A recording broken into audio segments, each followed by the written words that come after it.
नमस्कार दोस्तों, मैं विनीत चौहान टारगेट विद कपिल चौहान पर आपका हार्दिक स्वागत करता हूं।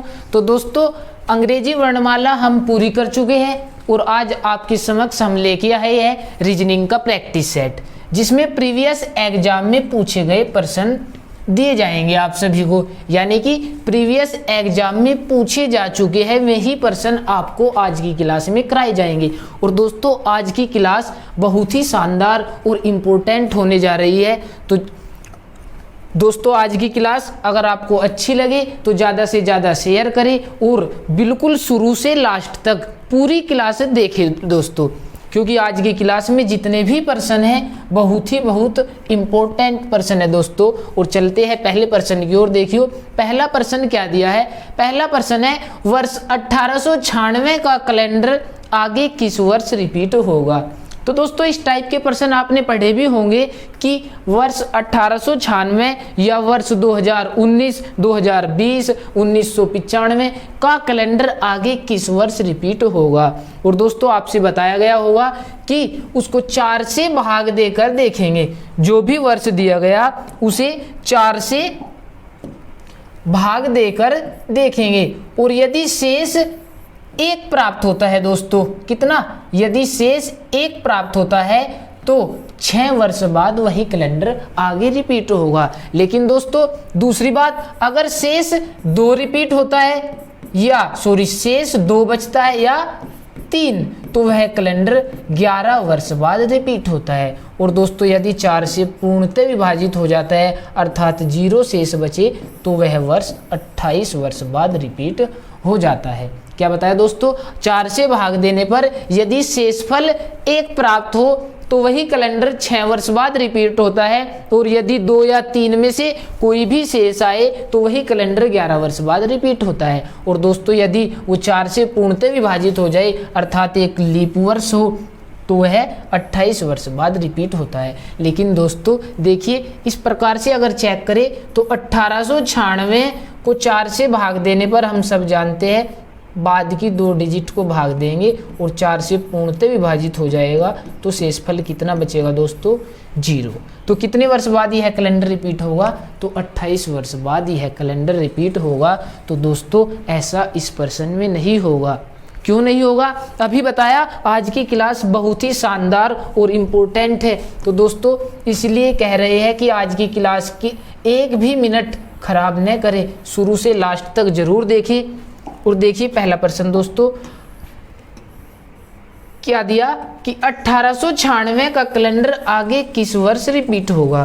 तो दोस्तों, हमने अभी देखा भी था 4 से भाग देने के बाद शेषफल कितना, 0। तो ये 28 वर्ष बाद रिपीट क्यों नहीं हुआ, वो इसलिए नहीं हुआ दोस्तों क्योंकि यदि 1896 में 28 जोड़ दें तो कौन सा आएगा, 1924। कितना आएगा दोस्तों, 1924।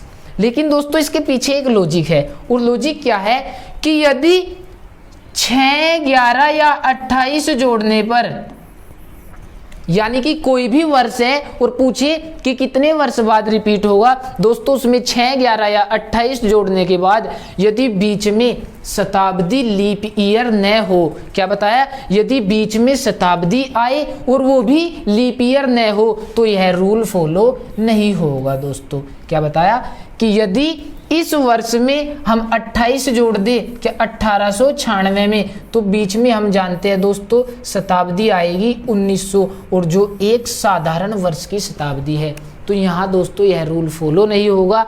तो इसे हम एक वर्ष से ही निकाल कर देखना पड़ेगा। कैसे दोस्तों, देखिए हम जानते हैं 1896 एक लीप ईयर है।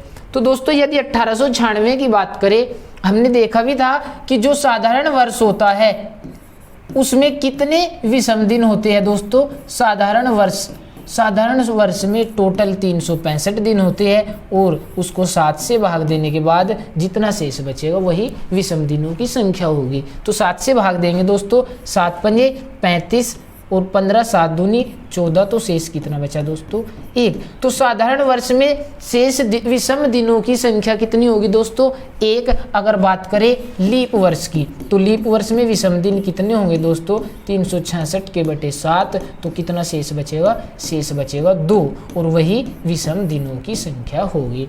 तो दोस्तों यहाँ देखिए, यहाँ है 1896, तो 1896 का कैलेंडर आगे किस वर्ष रिपीट होगा। तो देखिए दोस्तों, अब हम इसको करेंगे किस प्रकार से, एक एक वर्ष के साथ।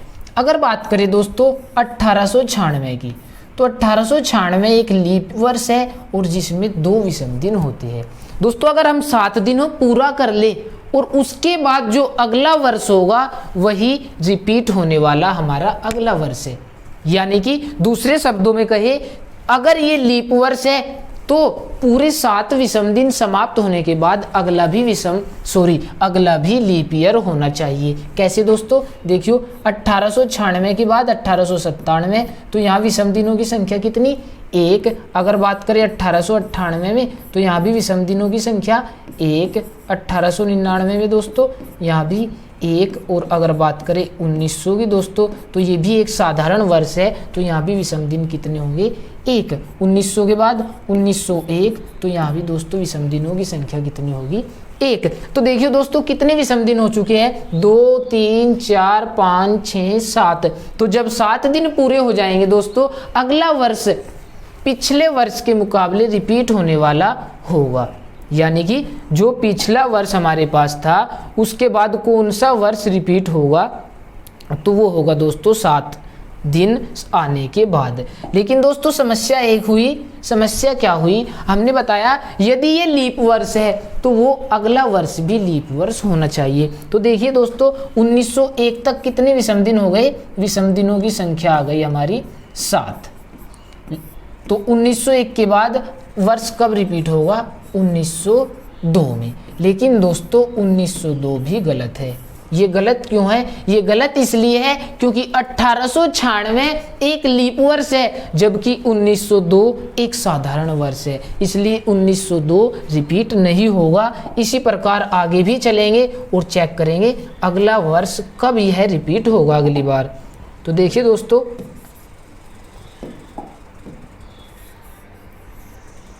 अब चलते हैं हम 1901 के बाद 1902 में, और 1902 भी एक साधारण वर्ष है, यहाँ भी विषम दिनों की संख्या 1। इसके बाद 1903, यहाँ भी विषम दिनों की संख्या 1। 1904 को अगर 4 से भाग दे तो शेषफल 0, यानी कि यह एक लीप वर्ष है और लीप वर्ष में विषम दिनों की संख्या 2। 1905 में विषम दिनों की संख्या 1। 1906 में विषम दिनों की संख्या 1। और हमें 7 विषम दिन पूरे करने हैं दोस्तों। कितने हो चुके 1 2 2 4 1 5 1 6, तो एक और ज़रूरत है। तो आगे चलेंगे और देखिए दोस्तों अगला वर्ष होगा 1907, और 1907 में भी विषम दिनों की संख्या कितनी होगी 1। तो देखिए दोस्तों अब हम 2 2 4 और 3 7 विषम दिन पूरे कर चुके हैं। कितने विषम दिन 7। तो इसका मतलब इससे अगला वर्ष जो है वही आगे का कैलेंडर इसके समान होगा, यानी कि 1907 के बाद 1908 का कैलेंडर 1896 के कैलेंडर के समान होगा। तो यही दोस्तों इसका आंसर होगा। और देखिए 1896 की बात करें तो ये भी एक लीप वर्ष है, और अगर बात करें 1908 की तो ये भी एक लीप वर्ष है। अगर दोस्तों 7 विषम दिन के बाद हमारा आया था 1902, और 1902 भी अगर लीप वर्ष होता तो इस प्रश्न का आंसर भी 1902 ही होता। तो चलते हैं दोस्तों अगले प्रश्न की ओर, और देखिए अगला प्रश्न क्या दिया है। अगला प्रश्न है कि एक विद्यालय का बस चालक विद्यालय से चलना प्रारंभ करता है तथा 2 किलोमीटर उत्तर की ओर जाता है, उसके बाद बाईं ओर मुड़कर 5 किलोमीटर जाता है, उसके बाद पुनः वह बाईं ओर मुड़कर 5 किलोमीटर दूर चलने के पहले बाईं ओर मुड़कर 8 किलोमीटर चलता है। चालक अंततः रुकने के पहले बाईं ओर मुड़कर 1 किलोमीटर चलता है। पुणे विद्यालय पहुंचने के लिए चालक को कितनी दूरी तय करनी होगी एवं किस दिशा में चलना होगा। तो देखिए दोस्तों अगला प्रश्न क्या है। अगला प्रश्न है कि एक विद्यालय का जो बस चालक है, हम मानते हैं वो यहां से चला और यह है बिंदु ओ।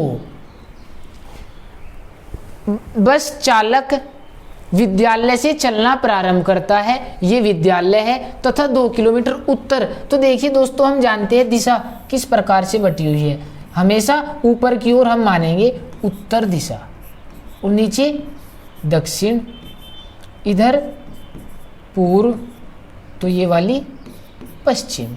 तो दोस्तों कह सकते हैं दक्षिण के दाईं ओर कौन सी दिशा होगी, पूर्व दिशा। ठीक है, तो इसके अनुसार हमने बताया कि वो उत्तर की ओर चला, तो उत्तर कहाँ है दोस्तों, ऊपर की ओर, और उत्तर की दिशा में जाता है कितनी दूर, 2 किलोमीटर।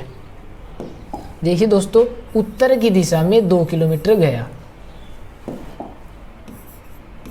उसके बाद बाईं ओर मुड़कर 5 किलोमीटर जाता है। देखिए दोस्तों इस साइड जा रहा तो ये दायां, तो ये वाला बायां, और बाईं ओर मुड़कर 5 किलोमीटर जाता है। तो दोस्तों यानी कि 5 किलोमीटर बाईं ओर चला और उसके बाद क्या गया, उसके बाद पुनः वह बाईं ओर मुड़कर 5 किलोमीटर दूर चलने के पहले बाईं ओर मुड़कर 8 किलोमीटर चलता है। तो दोस्तों यही वो लाइन है जिसके लिए प्रश्न इंपॉर्टेंट है।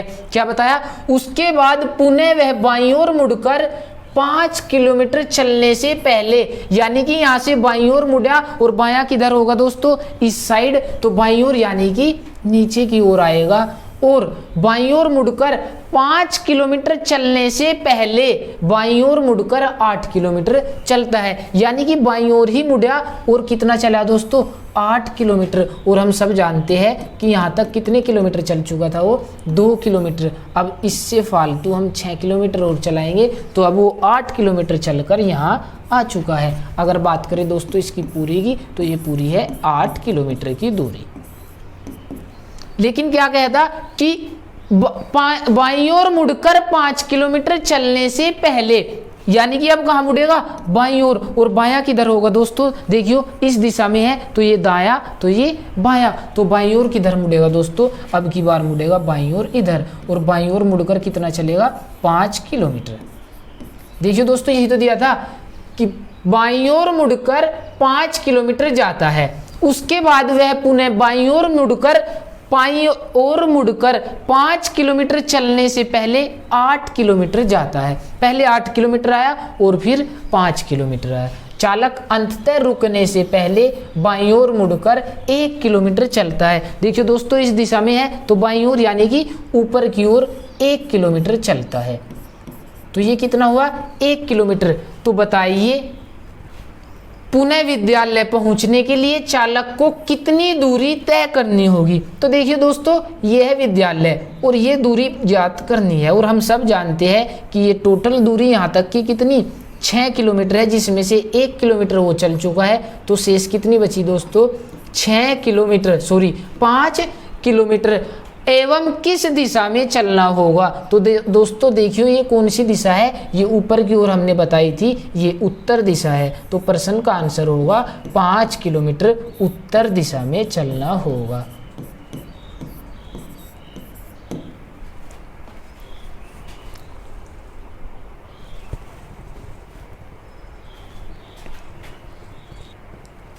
तो चलते हैं अगले प्रश्न की ओर और देखिए दोस्तों अगला प्रश्न क्या है। अगला प्रश्न है 5 गांवों A, B, C, D और E, यह E इस प्रकार स्थित है कि B A के उत्तर में है, C B के पूर्व में है, E A के पश्चिम में है तथा D E के दक्षिण में है। तो बताइए C D के किस ओर स्थित है। तो देखिए दोस्तों क्या दिया अगला प्रश्न,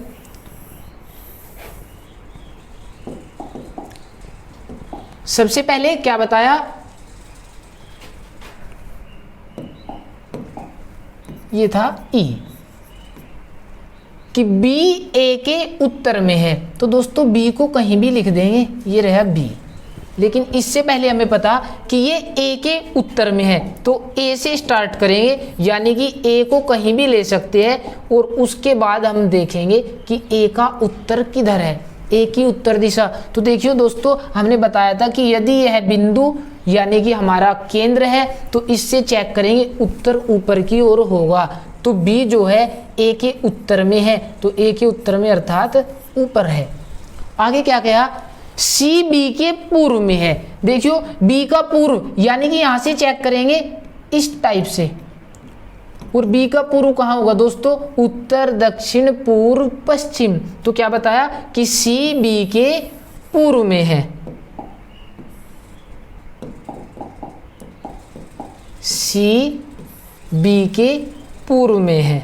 तो देखिए दोस्तों, सी जो है वो बी के पूर्व में, और हम जानते हैं बी की पूर्व दिशा कहाँ है, यहाँ, तो ये रहा सी। इसके बाद आगे चलते हैं और बताया ई ए के पश्चिम में है। देखियो ए का पश्चिम उत्तर दक्षिण पूर्व, और ये रहा ए का पश्चिम, और क्या बताया कि ई ए के पश्चिम में है, तो दोस्तों ये है ई। इसके बाद तथा डी ई के दक्षिण में है। देखियो दोस्तों, ई का उत्तर ऊपर है तो दक्षिण नीचे, तो ई के दक्षिण में कौन है, सी डी ई के दक्षिण में है, ये रहा डी जो कि ई के दक्षिण में है। तो बताइए सी डी के किस दिशा में स्थित है, तो दोस्तों ये रहा डी। और पूछा सी डी के किस दिशा में, यानी कि डी से दिशा चेक करेंगे दोस्तों, यहाँ पे दिशा बना लेंगे अपनी, और दिशा कैसे, यानी कि इस टाइप से दोस्तों। और हम जानते हैं ऊपर की ओर कौन है, उत्तर, नीचे की ओर दक्षिण है दोस्तों, और ये पूर्व, ये पश्चिम। और देखिए दोस्तों सी कहाँ है, सी है डी के इस दिशा में, तो दोस्तों ये कौन सी दिशा होगी, ये होगी उत्तर पूर्व दिशा। तो दोस्तों सी कहाँ होगा, उत्तर पूर्व दिशा की ओर।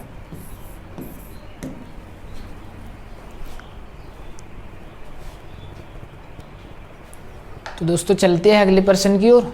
देखिए अगला प्रश्न, अगला प्रश्न है, सीरीज दी गई है और सीरीज भी क्या है कि 3, 9, 7, 5, 15, 13, 9, तो क्वेश्चन मार्क के स्थान पर क्या होगा। तो देखिए दोस्तों सीरीज कैसे करते हैं हम, सबसे पहले 3, 9, 7, 5, 15, 13, और उसके बाद दिया दोस्तों 9 के बाद क्या होगा, यह 9 और यहाँ क्या होगा। देखिए दोस्तों सबसे पहले सीरीज करते समय हम देखेंगे कि किसी का घन तो नहीं बन रहा, या वर्ग तो नहीं बन रहा, या उनकी गुणा करके चेक करेंगे, फिर भाग चेक करेंगे, फिर जोड़ना और उसके बाद घटाना, यानी कि सारी की सारी स्थिति फॉलो करेंगे। देखिए दोस्तों 3 का घन 27 नहीं है, बात करें वर्ग की, वर्ग है, यानी कि 3 का वर्ग 9। तो उसके बाद दोस्तों 9 एकम 9 - 2 अर्थात ये गुणा 3 है, वर्ग घन तो बन ही नहीं रहा, तो गुणा चेक करेंगे, 9 एकम 9 - 2। उसके बाद 7 एकम 7 यानी कि गुणा 1 - 2। उसके बाद 5 तिया 15, तो 15 से 15 एकम 15 यानी कि गुणा 1 और -2 13, और 13 एकम 13 गुणा 1, लेकिन 13 - 4 9। तो दोस्तों अगर गुणा 3 गुणा -1 2 गुणा 3 अगर यहाँ भी -2 होता तो हमारी सीरीज बन जाती, लेकिन सीरीज नहीं बनी, क्योंकि ये क्या हुआ 13 एकम 13 और -4 से आंसर आता है। तो दोस्तों दूसरा तरीका चेक करते हैं। इसके बाद हम चेक करेंगे एक दूसरे को छोड़कर बनती हो। 3 के बाद क्या आया 7, तो कितना डिफरेंस 4, 15 तक 8, 15 के बाद 9 तक -6। तो दोस्तों ये भी कोई सीरीज नहीं बनी, पहले 4 जोड़ा, फिर 8 जोड़ दिया, उसके बाद 6 घटा दिया, या तो 4 8 12 होता तब करते। तो देखिए दोस्तों किस प्रकार से सीरीज बनी हुई है। तो अब हम लेंगे 3 का पेयर, क्योंकि 2 के पेयर से सीरीज नहीं बनी, तो अब 3 से चेक करेंगे। 3 से कैसे कि पहले 3 उसके बाद ये 3 और उसके बाद इन तीनों को। तो देखिए दोस्तों कैसे 3 की अगर 3 में गुणा कर दे तो शायद 9 आ जाता है। उसके बाद -2। तो देखिए दोस्तों 5 की गुणा 3 तो 5 तिया 15 -2। उसके बाद 9 की गुणा 3 में कर दे तो 9 तिया 27 और -2 कर दे तो दोस्तों 25। तो क्वेश्चन मार्क के स्थान पर क्या आएगा? 27 व 25 आएगा दोस्तों। और शायद हमारे विकल्प में भी विकल्प सी 27 और 25 ही दिया गया है। तो दोस्तों सीरीज करते समय सबसे पहले घन चेक करेंगे बनता है या नहीं, फिर वर्ग, फिर गुणा, भाग, जोड़, घटा, यानी कि एक एक स्थिति लगा देंगे। उसके बाद या तो सीरीज 2 नंबर से बनती हो, 2 से नहीं बनती तो 3-3 के पेयर करेंगे। अगर 3 से भी नहीं बनती तो उससे पहले 2 की सीरीज बनाई और सीरीज की भी सीरीज बनाकर चेक करते हैं दोस्तों। तो चलिए अगले प्रश्न की ओर चलते हैं। अगला प्रश्न, यदि किसी व्यक्ति का जन्म 1960 के फरवरी महीने के अंतिम दिन हुआ हो तो मार्च 2000 तक वह कितने जन्मदिन मनाएगा? तो बहुत ही इंपॉर्टेंट और बहुत ही अच्छा प्रश्न है दोस्तों। देखिए क्या बताया, किसी व्यक्ति का जन्म 1960 फरवरी के अंतिम दिन हुआ, फरवरी के अंतिम दिन, तो दोस्तों फरवरी के अंतिम दिन यानी कि हो सकता है उसका जन्म 28 फरवरी को हुआ हो, यही तो चीज़ है।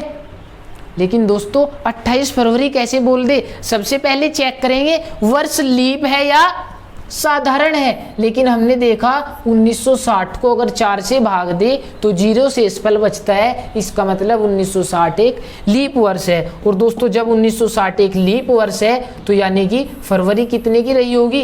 29 की रही होगी। तो यानी कि उसका जन्मदिन कब मनाया गया? फरवरी के अंतिम दिन, अर्थात 29 फरवरी को उसका जन्मदिन मनाया गया।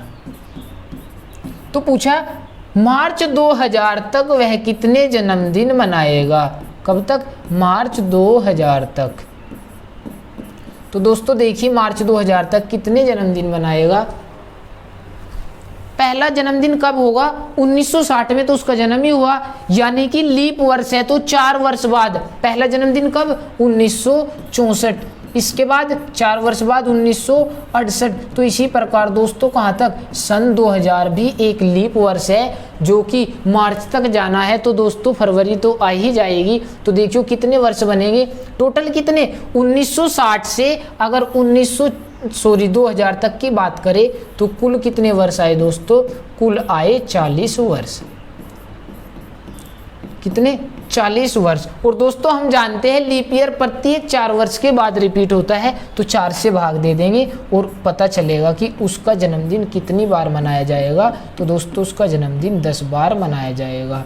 कोई भी गलती ना करे कि 1960 में भी मनाया जाएगा, 10 से 11 कर दे, या डायरेक्ट 28 फरवरी मानने के बाद 1960 के बाद 40 वर्ष कर दे। और दोस्तों ऑप्शन ए 40 वर्ष 40 बार ही था, ऑप्शन बी 11 बार और ऑप्शन सी 10 बार, और दोस्तों ऑप्शन डी था इनमें से कोई नहीं। तो दोस्तों ऐसी गलती कोई ना करे कि डायरेक्ट ही 28 फरवरी से कर दे या डायरेक्ट ही मान ले कि 1960 में भी उसका जन्मदिन मनाया जाएगा। दोस्तों 1960 में उसका जन्म हुआ है। यदि आपका जन्म सन 2002 में हुआ तो आपका पहला जन्मदिन 2003 में मनाया जाएगा दोस्तों। तो देखिए दोस्तों अगले प्रश्न की ओर चलते हैं। अगला प्रश्न क्या है? रिलायंस के दफ्तर में मीटिंग होने वाली थी। चेयरमैन 10:20 पर ऑफिस पहुंचे। डिप्टी चेयरमैन मीटिंग शुरू होने से 10 मिनट पहले दफ्तर पहुंचे और डिप्टी चेयरमैन से 15 मिनट पहले दफ्तर पहुंचे। तो बताइए दोस्तों मीटिंग कितने बजे शुरू होने वाली थी? क्या पूछा? मीटिंग कितने बजे शुरू होने वाली थी? तो देखिए दोस्तों रिलायंस के दफ्तर में मीटिंग होने वाली थी और चेयरमैन ने जो एंट्री करी वो की 10:20 पर दोस्तों। कब? चेयरमैन ने एंट्री जो की वो 10:20 पर की। आगे क्या बताया, डिप्टी चेयरमैन मीटिंग शुरू होने से 10 मिनट पहले दफ्तर पहुंचे और डिप्टी चेयरमैन से 15 मिनट पहले दफ्तर पहुंचे। क्या, यानी कि जो डिप्टी चेयरमैन थे वो चेयरमैन से 15 मिनट पहले बोले तो 10-20 में से 15 मिनट घटा देंगे दोस्तों, यानी कि ये जो दफ्तर पहुंचे ये पहुंचे 10:05 पर। क्या बताया दोस्तों कि डिप्टी चेयरमैन से 15 मिनट पहले यानी कि 10:05 पर ये दफ्तर पहुंचे। और इससे पहले बताया कि डिप्टी चेयरमैन मीटिंग शुरू होने से 10 मिनट पहले दफ्तर पहुंचे। तो मीटिंग का जो समय था दोस्तों वो क्या था,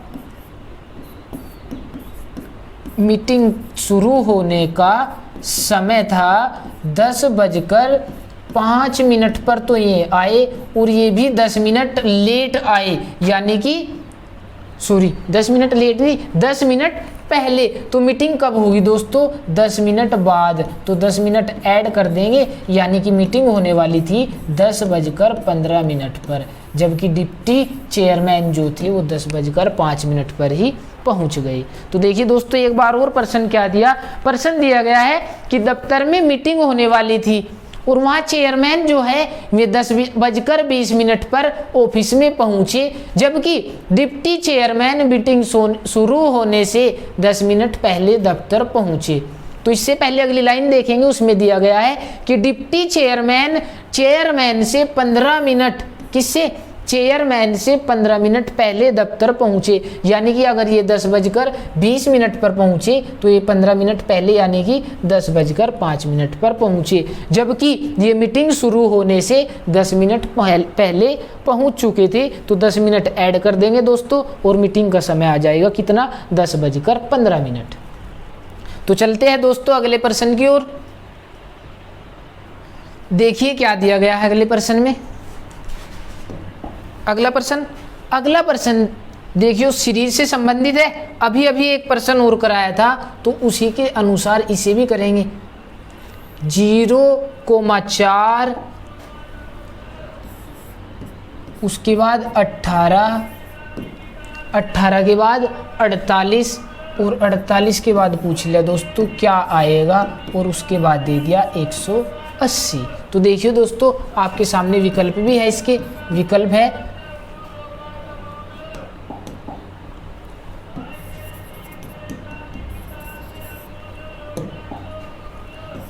विकल्प ए 84, विकल्प बी 89 और विकल्प सी 100, विकल्प डी 124 दोस्तों। तो देखिए दोस्तों क्या दिया कि 0 से 4। अब हम चेक करेंगे 0 से 4 कैसे बन सकता है दोस्तों। पहले बताया था हमने घन वर्ग इस टाइप से, 0 का घन 0 और +4 से ही 4 बन सकता है, लेकिन दोस्तों 4 का घन 64 +4 करेंगे तो ज़्यादा हो जाएगा। 0 का वर्ग 0 +4 और 4 का वर्ग 16 +4 भी दोस्तों ज़्यादा हो जाएगा। अब देखते हैं गुणा करें तो 0 में 0 ही बनेगा, अगर भाग करेंगे तो भी 0 ही बनेगा। तो दोस्तों देखिए एक बार,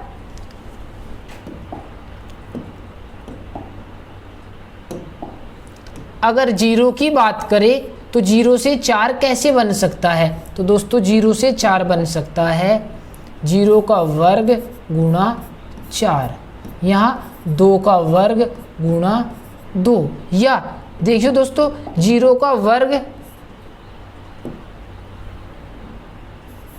गुणा 1 कर दे तो भी 0 ही बनेगा, 2 का वर्ग गुणा 2 कर दे तो भी, और 3 का वर्ग 2 करके गुणा 2 करे तो 3 × 9 दूनी 18, 4 का वर्ग 16 × 48। तो दोस्तों अगर ऐसे ही आगे चले तो देखियो ये 0 के बाद 2 3 4, अगर ये 1 होता तो सीरीज बन जाती दोस्तों, लेकिन यहाँ 2 का डिफरेंस और आगे 1 का डिफरेंस है, इसलिए सीरीज ये भी नहीं बनेगी। तो दोस्तों वर्ग घन गुणा से सीरीज नहीं बनी, तो अब हम अपनी जोड़ घटा से ही सीरीज बनाएंगे।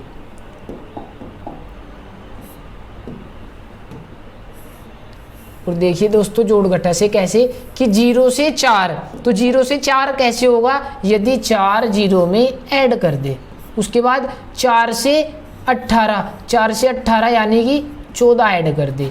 18 से 48 यानी कि इनका अंतर 8 में से 8 गया 0, 4 में से 1 गया 3। तो देखिए दोस्तों ऐसे ही अगर आगे भी चले तो यानी कि इसमें से ये घटाना था और ये हमें ज्ञात करना है, या तो बाई ऑप्शन कर ले या फिर डायरेक्ट करके देखेंगे। इसके बाद हमने बताया था 4 में कितना जोड़ा 10, उसके बाद 16 यानी कि 10 6 16 फिर 6 जोड़ सकता है। तो दोस्तों सीरीज बना के चेक कर लेते हैं। 4 में कितना ऐड हुआ 10, इसके बाद 14 में कितना ऐड हुआ 16। तो दोस्तों यहाँ कितना 10 और 6 16, अगर आगे भी 6 ऐड कर दे तो कितना होगा 22, अगर आगे भी 6 ऐड कर दे तो कितना होगा दोस्तों 28।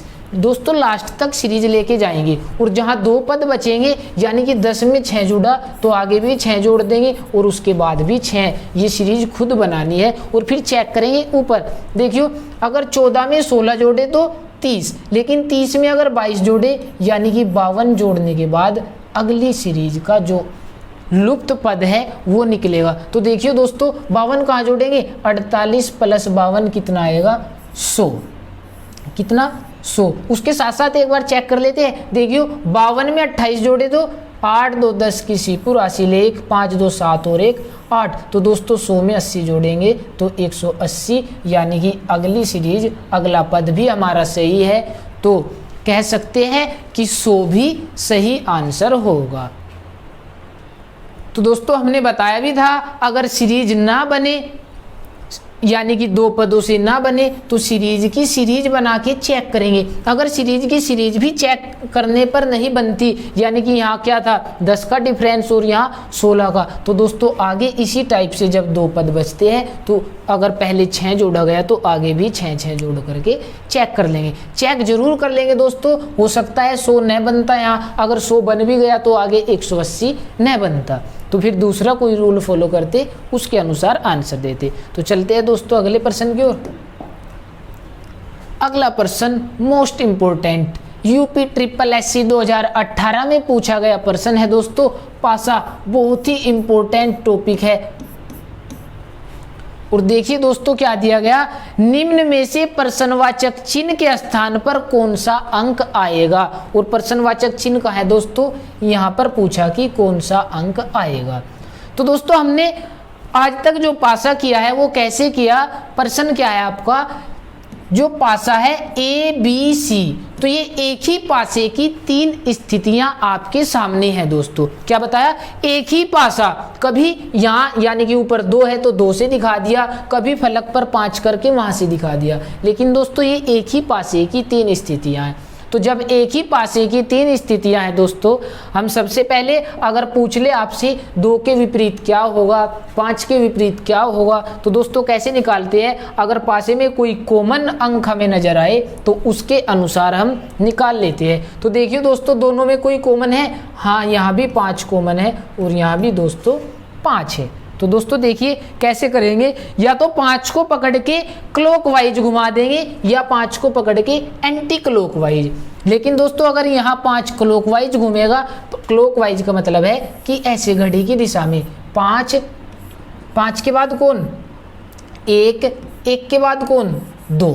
तो दोस्तों दूसरे में जो कॉमन हमने 5 पकड़ा है, 5 को 5 के नीचे लिख देंगे और उसके बाद इसको भी क्लॉकवाइज घुमा देंगे, यानी कि 5 के बाद कौन 6 और 6 के बाद कौन दोस्तों 6 के बाद है 3। तो दोस्तों देखिए जो एक दूसरे के ऊपर नीचे रखा है वही एक दूसरे का विपरीत अंक है। अब आप कहोगे 5 के विपरीत 5 कैसे आएगा, नहीं दोस्तों 5 के विपरीत 5 नहीं आएगा। आपको पता भी है पासे में कितने अंक होते हैं 6। दोस्तों पासे में लूडो तो खेलते ही होंगे, सेम टू सेम वही पासा है। और अगर उसकी बात करें तो देखियो हमारे पास 1 अंक लुप्त है, कौन सा 4। तो दोस्तों जो बचा वही 5 के विपरीत होगा। अगर पूछे 1 के विपरीत कौन होगा 6 के विपरीत 1, 2 के विपरीत 3 के विपरीत 2 और 5 के विपरीत होगा दोस्तों 4। तो इस टाइप से हमने बताया कि ये एक दूसरे के विपरीत होगा। और दोस्तों अब तक आपने यहीं तक पढ़ा होगा और यहीं से बनता भी है प्रश्न। लेकिन अब हमें बताना है कि क्वेश्चन मार्क के स्थान पर कौन सा आएगा। एक और बात आपसे बता देते हैं दोस्तों, अगर कोई अंक एक दूसरे के विपरीत है, अर्थात एक के विपरीत 6 है और पासे में आपको 1 नजर आता है, तो वहां 6 नहीं होगा। किसी भी प्रकार से जो विपरीत फलक है वो कभी भी एक दूसरे के साथ नहीं आएगी, और जो एक दूसरे के साथ बैठे हैं वो कभी भी एक दूसरे के विपरीत नहीं होंगे। क्या बताया दोस्तों, यदि कोई 2 अंक एक साथ बैठे हैं तो वो एक दूसरे के विपरीत नहीं हो सकते, और यदि एक दूसरे के विपरीत है तो वो कभी भी एक साथ नहीं बैठ सकते। तो देखिए दोस्तों, इसके अनुसार हम करते हैं प्रश्न को। अगर बात करें यहाँ 2 और 4 दिया गया है, तो 2 के विपरीत कौन है दोस्तों, 3। देखिए 2 के विपरीत 3 है तो 3 तो बिल्कुल भी नहीं आ सकता। क्या बताया दोस्तों, अगर 2 के बाद विपरीत 3 है, और अभी बताया था जो संख्या विपरीत होगी वो कभी भी साथ नहीं आएगी। इसी प्रकार 4 के विपरीत कौन है दोस्तों, 4 के विपरीत है 5, तो दोस्तों 5 भी इसके स्थान पर नहीं आएगा। अब ऑप्शन बचते हैं 2, 1 और 6। तो देखिए दोस्तों, यही तो इम्पोर्टेंट प्रश्न है। अब 1 भी रख लो या 6 को भी रख लो तो दोनों आपको ठीक नजर आएंगे। देखियो दोस्तों, हम यहाँ रख देते हैं 6, तो देखियो 6 भी ठीक लगता होगा, क्योंकि 2 के विपरीत कौन है, 3 भी नहीं है। अगर बात करें 4 के विपरीत 5, तो दोस्तों वहां 5 भी नहीं है। और अगर बात करें 6 की, तो 6 के विपरीत 1 है, 1 भी नहीं है। तो दोस्तों 6 भी ठीक है, अगर 1 रखे तो भी ठीक लगता है हमें। लेकिन दोस्तों ऐसा नहीं होगा। पहले हम वहाँ 6 रखते हैं और चेक करेंगे अब पासे को, कि इस पासे की स्थिति 2, 4, 6, और हम जानते हैं ये भी पासा वही है जो पासे ये है। तो इनको दोस्तों यहीं से कोई भी, अगर इसका कोई भी अंक दोनों पासे में आपको दिखता है, कोई भी अंक, तो कॉमन अंक से चेक करेंगे, और अगर स्थिति ये वाली सेम बनेगी तो पासा ठीक है, अगर स्थिति सेम नहीं बनती तो दोस्तों पासा गलत है। कैसे, देखिए 2, 4, 6, तो देखिए दोस्तों यहाँ 6 कॉमन है। अगर 6 को क्लॉकवाइज घुमा दे तो 6, 3, 5, क्या बताया दोस्तों, 6 को पकड़ेंगे और घुमा देंगे क्लॉकवाइज 6, 3, 5, और यहाँ भी दोस्तों 6 को क्लॉकवाइज 6, 4, 2, 6, 4, 2। तो देखिए दोस्तों 6 के विपरीत कौन होगा, 6 के विपरीत होगा हमारा 1 अंक बचा है 1, तो 6 के विपरीत भी 1। लेकिन दोस्तों यहाँ देखिए, यहाँ 6 के विपरीत 1 और यहाँ भी 6 के विपरीत 1, ये तो ठीक है। लेकिन 3 के विपरीत 4, और दोस्तों हमने बताया था यहाँ 3 के विपरीत कौन होगा, 3 के विपरीत होगा 2। तो इसलिए दोस्तों इसके अनुसार हमारा पासे में अगर अंक 6 रखेंगे तो वो गलत हो जाएगा। तो यानी कि हमारा कौन सा आंसर सही होगा, यानी कि कौन सा ऑप्शन हमारा सही होगा, तो ऑप्शन डी बिल्कुल राइट है और ऑप्शन ए भी गलत है। ऑप्शन डी प्रूव करते हैं दोस्तों, कैसे राइट है। हमने बताया क्वेश्चन मार्क के स्थान पर कौन आएगा, ऑप्शन ए, और ऑप्शन ए में कौन है, 1। देखिए दोस्तों दूसरी बात, अगर 1, 2, 4 पासे में है तो हम जानते हैं यदि किसी पासे में 2 अंक कॉमन है, क्या बताया, यदि किसी पासे में 2 अंक कॉमन है, यानी कि 1, 2, 4, 1, 2, 5, तो दोस्तों कैसे करते हैं हम, जो कॉमन अंक है उसको कट कर देते हैं और जो बचता है वो एक दूसरे के विपरीत मान लेते हैं। तो इसी प्रकार देखिए दोस्तों 1, 2, 4 अगर बात करें उससे करते हैं, कहीं कॉमन है, 1, 2 कॉमन है, अगर 1, 2 से 1, 2 कट कर दे, 1, 2 कट कर दे तो 4 के विपरीत कौन बचा, 5। और दोस्तों देखिए यही दिया है 4 के विपरीत 5। दूसरी बात दोस्तों देखियो, अगर बात करें 1, 2 और 1, 2 क्लॉकवाइज है, क्या बताया, 1, 2 यदि क्लॉकवाइज है तो यहाँ कौन आया, 5। लेकिन दोस्तों देखियो अगर 1, 2 की बात करें 1 से, तो देखियो 1, 2 क्या है, एंटी क्लॉकवाइज, क्या बताया, 1 और 2 की अगर यहाँ बात करें तो दोस्तों वो है एंटी क्लॉकवाइज। और जब 1, 2 एंटी क्लॉकवाइज है तो दोस्तों यहाँ भी 5 है, तो वहां भी 5 का उल्टा आएगा, क्योंकि अगर यहाँ क्लॉकवाइज घूमते हैं तो 1, 2, 5, और यहाँ भी अगर क्लॉकवाइज घूमते तो 1, 2, 5 ही होता। यानी कि अगर 1, 2 की स्थिति सीधी कर दे सो वहाँ भी क्लॉकवाइज होती, तो दोस्तों यहाँ क्या होता, 5। लेकिन दोस्तों हम बता रहे हैं 2, 4 से, तो इसके अनुसार भी हम क्लॉकवाइज एंटी क्लॉकवाइज के अनुसार भी चेक कर सकते हैं।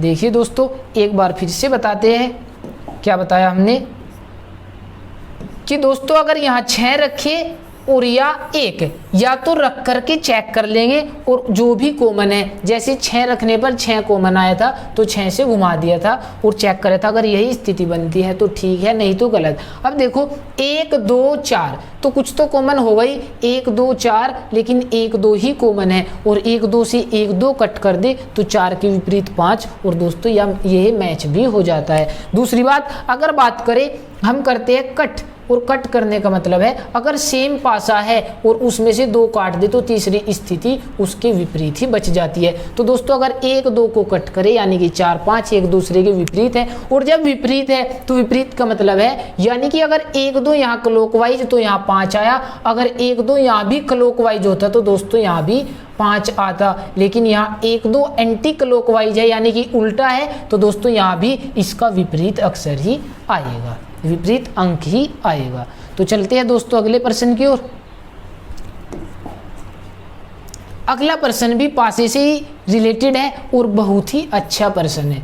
देखिए दोस्तों क्या दिया, निम्न में से प्रश्नवाचक के स्थान पर कौन सा अंक आएगा। देखिए दोस्तों, सबसे पहले वही काम, अगर कोई कॉमन है अंक तो उसको पकड़ के घुमा देंगे। 2 3 1, देखिए अगर एंटी क्लॉक घुमाओगे तो दोनों ही एंटी क्लॉक, अगर क्लॉकवाइज घुमाओगे तो दोनों को ही क्लॉकवाइज, लेकिन हम देखिए 2 3 1 क्लॉकवाइज ही घुमा रहे हैं, यानी कि 2 के बाद 3 और 3 के बाद दोस्तों 1, उसके बाद इसको भी अगर क्लॉकवाइज 2 4 और उसके बाद 5, क्या बताया 2 4 और उसके बाद 5, तो जो कॉमन है उसको इसके नीचे लिख देंगे और बाकी आगे 2 4 5। तो देखिए दोस्तों कौन बचा, 1 2 3 4 5 6 बचा, तो वो होगा 2 के विपरीत। अब देखिए क्वेश्चन मार्क के स्थान पर कौन आएगा, 1 के विपरीत कौन, 1 के विपरीत 5, तो 5 तो आ नहीं सकता दोस्तों, क्योंकि 2 एक दूसरे के विपरीत अंक एक साथ नहीं आ सकते,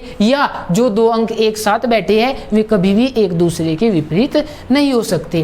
तो 2 के विपरीत कौन होगा दोस्तों, 6, तो 6 भी नहीं आ सकता। बचा कौन, 3 और 4। तो देखिए दोस्तों अगर यहाँ 3 रख दे, क्या बताया, अगर यहाँ 3 रख दे तो देखियो 1 2 3 1 2 3, और दोस्तों ये था क्लॉकवाइज 1 2, तो क्लॉकवाइज कौन आया 3, जबकि ये क्या है एंटी क्लॉकवाइज 1 2, यानी कि ये एंटी क्लॉकवाइज है, तो 3 के विपरीत जो भी होगा यानी कि 4, तो इसका आंसर क्या होगा दोस्तों, इसका आंसर होगा 4। और अब आप चेक भी कर सकते हैं। देखिए दोस्तों अगर बात करें 1 2 कॉमन, 1 2 से 1 2 कट कर देंगे तो 3 के विपरीत 4, और जब वो विपरीत है तो दिशा भी विपरीत, यानी कि 1 2 3 क्लॉकवाइज, 1 2 4 एंटी क्लॉकवाइज। तो दोस्तों शुरू में भी बताया था कि आज की क्लास बहुत ही शानदार होने जा रही है। जितने भी प्रश्न हैं सारे के सारे प्रीवियस एग्जाम में पूछे गए प्रश्न हैं और बहुत ही इंपॉर्टेंट। तो दोस्तों क्लास अगर अच्छी लगे तो शेयर जरूर करिए। इसी के साथ अगले प्रश्न की ओर चलते हैं। और अगला प्रश्न क्या है दोस्तों, देखिए कि एक महिला एक लड़के के साथ, क्या बताया, एक महिला एक लड़के के साथ कहीं जा रही थी। रास्ते में उनको एक अन्य महिला मिली, उसने उस महिला से उसका लड़के के साथ संबंध पूछा। यानी कि जो नई महिला पूछी और मिली तो उसने उस महिला से पूछा कि तुम्हारा इस लड़के के साथ संबंध क्या है। तो उत्तर में महिला ने कहा मेरे मामा तथा लड़के के मामा, क्या बताया, मेरे मामा तथा लड़के के मामा एक दूसरे के भाई है। तो बताइए उस महिला से लड़के का क्या संबंध है, यानी कि महिला का क्या लगा, वह लड़का, या महिला व लड़के के बीच का संबंध चाची भतीजा है, माँ व पुत्र है, पत्नी पति है, दादी व नाती। तो दोस्तों चलते हैं प्रश्न की ओर और देखते हैं कौन सा विकल्प सही होता है। तो देखिए दोस्तों क्या बताया,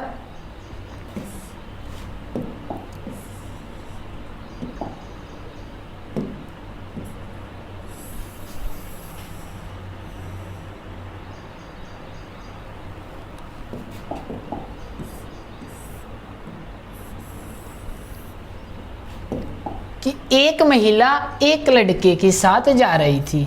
ये थी कोई महिला और रास्ते में इन्हें एक अन्य महिला मिल गई। कौन मिली? एक अन्य महिला। और दोस्तों यह महिला इस महिला से पूछती है कि तुम्हारा इस लड़के के साथ क्या संबंध है। और दोस्तों ये महिला बताती है कि मेरे मामा,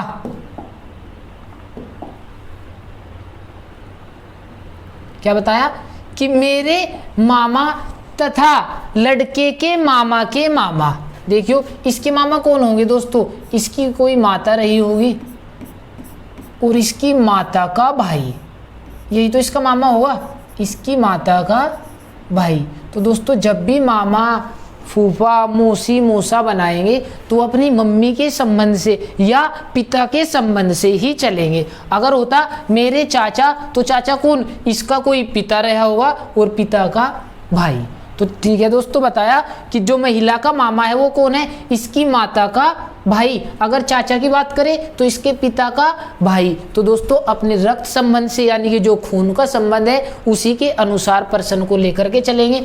और बताया कि मेरे मामा यानी कि ये महिला का मामा, इस लड़के की स्थिति क्या बताई कि इसके मामा के मामा, इस लड़के का कोई मामा होगा और उस मामा का भी मामा, दोनों भाई है। क्या बताया? तो उसने उत्तर में बताया मेरे मामा तथा लड़के के मामा दोनों भाई है। तो दोस्तों ये जो दोनों हुए, ये दोनों कौन है? ये दोनों भाई है। अब दोस्तों अगर हम एक बात करें आपसे कि इसके मामा का मामा इसका भाई, यानी कि ये दोनों एक ही पीढ़ी के लोग हैं। ठीक है, इसके बाद ये इसके नीचे की पीढ़ी का है और ये इसके भी नीचे की पीढ़ी का। तो दोस्तों महिला कौन सी पीढ़ी की हुई? महिला लड़के की पीढ़ी की हुई या मामा की पीढ़ी की? तो दोस्तों महिला हुई लड़के के मामा की पीढ़ी की। और दोस्तों पीढ़ी दर पीढ़ी समान रखने के लिए क्वेश्चन जिससे कि आसान भी हो तो हम इनको पीढ़ी में समान रख लेंगे। और वो कैसे करेंगे? देखियो, हमारा कहने का मतलब है कि जो लड़का है उस लड़के को एक पीढ़ी नीचे रख लेंगे। और वो उसने बताया कि लड़के के मामा, तो लड़के का ये मामा और मामा का भी मामा। तो लड़के का मामा कैसे बना होगा? इसकी कोई माता होगी और इसकी माता का भाई। तो देखियो दोस्तों ये चीज़ है। ठीक है, अब ये दोनों आपस में भाई है। जब ये दोनों आपस में भाई है तो महिला व लड़के का संबंध पूछा गया दोस्तों। अब हम बताते हैं आपसे एक बात कि अगर पीढ़ी में ये समान, देखियो जैसे ये दोनों भाई है, अगर किसी कारण से ये लड़के का पिता होता दोस्तों तो ये महिला बिल्कुल और बिल्कुल 100% लड़के की माता होती। क्या बताया? अगर ये लड़के का पिता है और दोनों एक ही पीढ़ी के हैं तो दोस्तों ये लड़के की माता माननी ही पड़ती जब तक इस महिला के बारे में कुछ बताया न जाए। अब दोस्तों हमें इस महिला का नहीं पता, तो अगर ये इनके पिता होते तो इसके 100% माता होती। ठीक है दोस्तों, लेकिन अब हमें एक चीज़ पता है कि ये इसके मामा है और दोस्तों ये दोनों एक ही पीढ़ी के हैं। और जब ये एक ही पीढ़ी के है तो सीधी सी बात है ये दोनों भाई बहन रहे होंगे। यानी कि अगर ये लड़के का मामा और ये महिला दोनों एक पीढ़ी के है तो ये दोनों भाई बहन रहे होंगे, यानी कि ये इसकी बहन और महिला का ये भाई। तो दोस्तों इस लड़के की माता कौन हुई? इस लड़के की माता ही ये महिला हुई, न कि कोई अलग। ठीक है दोस्तों, तो इस लड़के की माता भी यही महिला हुई। तो दोस्तों दोनों के बीच का संबंध क्या होगा? माँ व पुत्र। और ऑप्शन भी है हमारे पास कि दोनों का संबंध जो होगा वो माँ व पुत्र का होगा। क्या बताया दोस्तों? एक बार फिर से बताते हैं कि एक महिला एक लड़के के साथ कहीं जा रही थी। रास्ते में उनको एक अन्य महिला मिली, कोई अन्य महिला थी वो मिल गई और उसने उस महिला से पूछा कि उसका लड़के के साथ क्या संबंध है। और उत्तर में महिला ने कहा, यहाँ से देखिए दोस्तों, उत्तर में महिला ने कहा कि मेरे मामा, यानी कि महिला का मामा। तो महिला का मामा यानी कि इसकी माता का भाई। तो दोस्तों महिला का मामा कौन हुआ?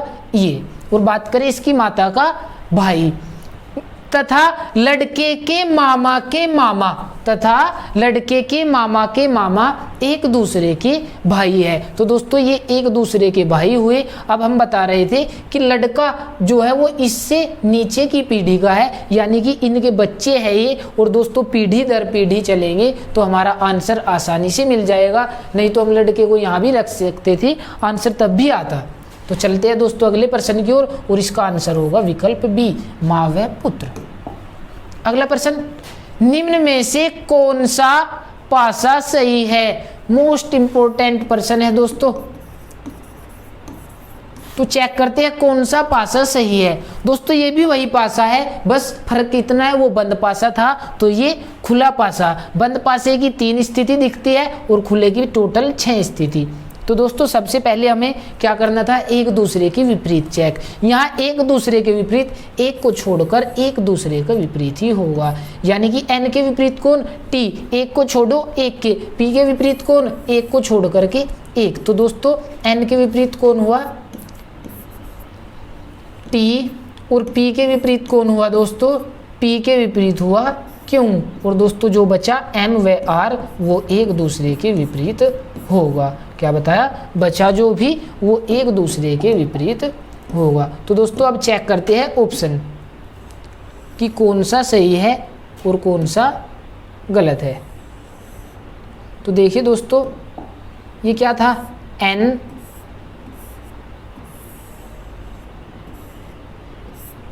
ठीक है।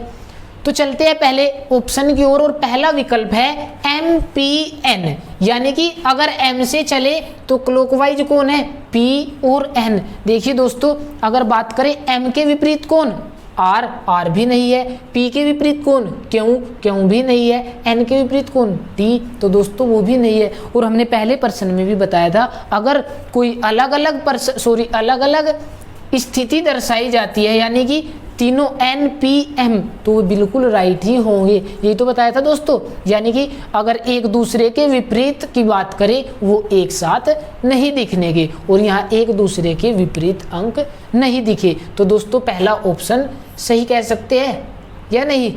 अगर बात करें दूसरे की तो दूसरा RTQ, R, देखिए दोस्तों R के बाद T और T के बाद Q, यानी कि एक दूसरे के विपरीत तो यहाँ है ही नहीं, तो ये दूसरा भी सही है। बात करें तीसरे की PTM, देखिए दोस्तों PTM, तो ऑप्शन सी भी सही है ऐसे तो। अगर D की बात करें PTR, तो PTR, यानी कि दोस्तों इस प्रकार से चारों ही ऑप्शन सही है। लेकिन दोस्तों लॉजिकल है, इसलिए बताया कि मोस्ट इम्पोर्टेंट पर्सन है। तो इम्पोर्टेंट कैसे है और कैसे ही 3 ऑप्शन इनमें से गलत होंगे और एक सही होंगे अभी बताया दोस्तों। क्लॉकवाइज एंटी क्लॉकवाइज घुमा करके देखेंगे। M को पकड़ो, M के बाद क्लॉकवाइज कौन है, P, लेकिन दोस्तों देखियो यहाँ M के एंटी क्लॉकवाइज P है। देखियो जो बचे हुए हैं उनको भी भर लेते हैं। तो दोस्तों यहाँ कौन है, यहाँ है M, क्या बताया M। अगर बात करें यहाँ तो दोस्तों यहाँ कौन है, यहाँ है R। और अब देखिए दोस्तों M से चलेंगे, M के क्लॉकवाइज P और N, देखियो M के एंटी क्लॉकवाइज है दोस्तों PN, तो इसलिए ऑप्शन A जो है वो गलत होगा। बात करें ऑप्शन B की, RTQ क्लॉकवाइज है, तो देखिए दोस्तों यहाँ से अगर बात करें R की तो RTQ एंटी क्लॉकवाइज है दोस्तों, RTQ, जबकि अगर बात करें RQT वो क्लॉकवाइज है, लेकिन यहाँ RQT एंटी क्लॉकवाइज है। तो दोस्तों विकल्प बी भी गलत होगा। विकल्प सी को चेक करते हैं, PTM, तो देखिए दोस्तों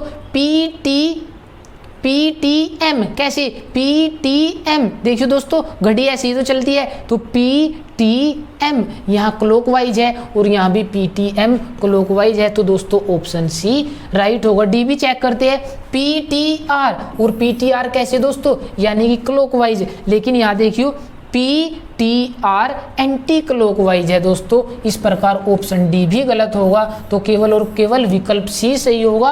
और मोस्ट इंपोर्टेंट पर्सन है दोस्तों, कहीं किताब में भी नहीं मिलता।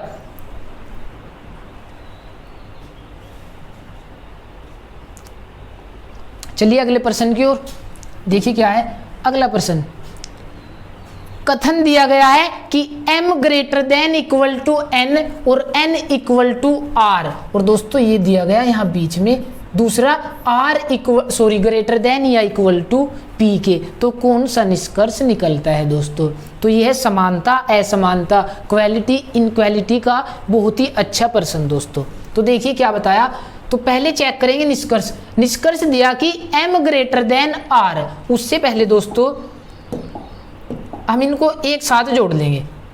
क्या बताया कि m ग्रेटर देन या इक्वल टू किसके, n के, और n इक्वल टू r, और ये बताया कि r greater than equal to किसके, p के। तो दोस्तों इसके अनुसार आंसर देंगे। अब देखियो क्या बताया कि m ग्रेटर देन r, उससे पहले दोस्तों आपको एक चीज बताते हैं, आपको मिलेंगे देखने में तीन चिन्ह, एक ग्रेटर और एक स्मॉलेस्ट यानी कि सबसे छोटा, यानी कि ग्रेटर देन या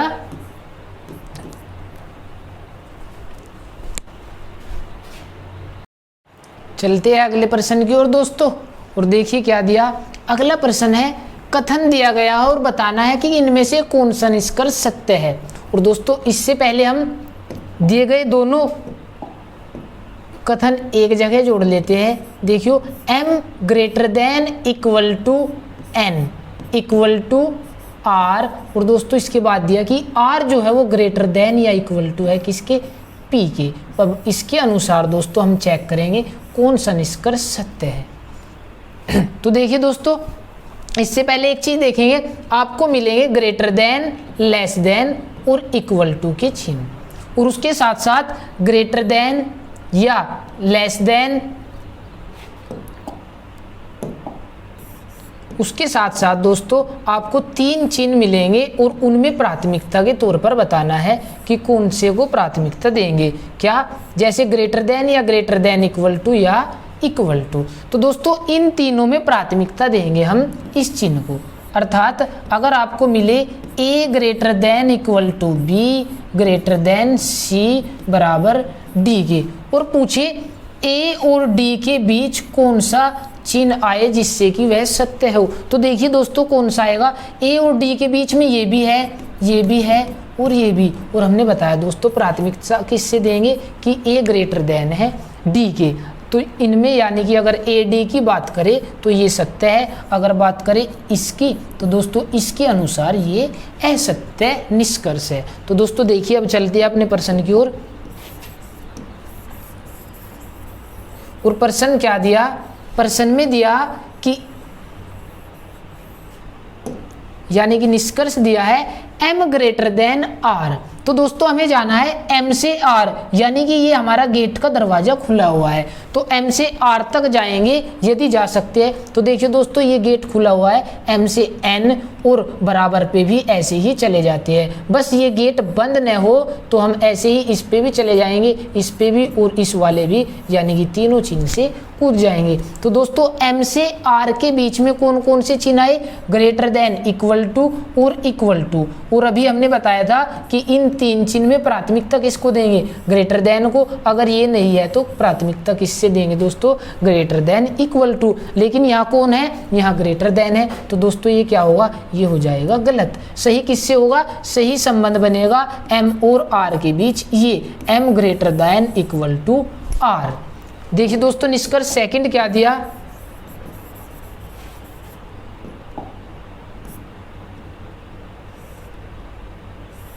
निष्कर्ष सेकंड दिया दोस्तों m इक्वल टू n।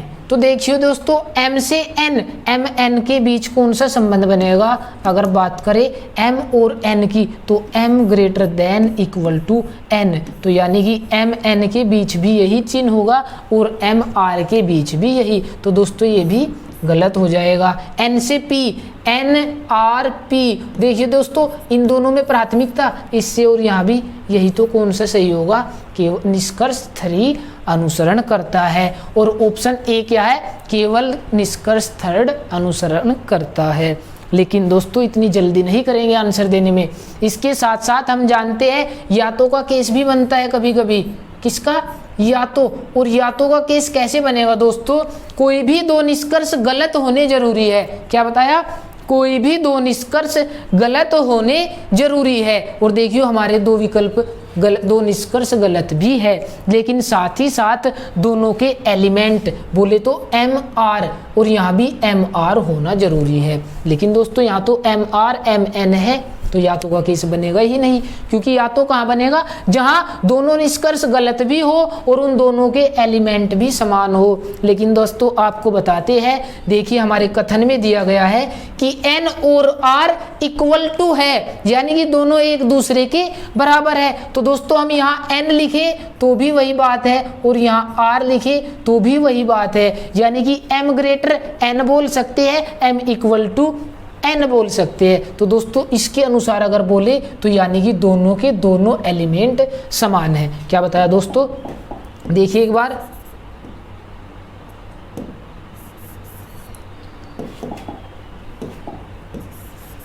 दोस्तों हमने बताया कि अगर हम इसके बजाय m ग्रेटर r भी लिख सकते हैं और इसको लिख सकते हैं m इक्वल टू n के स्थान पर r, या यहाँ पे n भी लिख सकते हैं और यहाँ भी n लिख सकते हैं। और दोस्तों उसके साथ साथ एक और कंडीशन फॉलो करनी है। क्या बताया, दोनों निष्कर्ष गलत होने चाहिए, तो दोनों गलत भी है। दोनों के एलिमेंट समान होने चाहिए, दोनों के एलिमेंट समान भी है। और दोनों चिन्हों को जोड़ने के बाद अगर जोड़े तो क्या बनेगा, ग्रेटर देन इक्वल टू, और उसके साथ साथ ये सत्य भी होना चाहिए। यानी कि दोस्तों जो सत्य निष्कर्ष निकलता है दोनों के योग से वो बनना चाहिए। अगर ये होता m लेस देन r और ये होता m इक्वल टू r, तो दोस्तों दोनों के योग से क्या बनता, m less than equal to, और यहाँ क्या है m greater than equal to. तो दोस्तों फिर ये बिल्कुल दोनों निष्कर्ष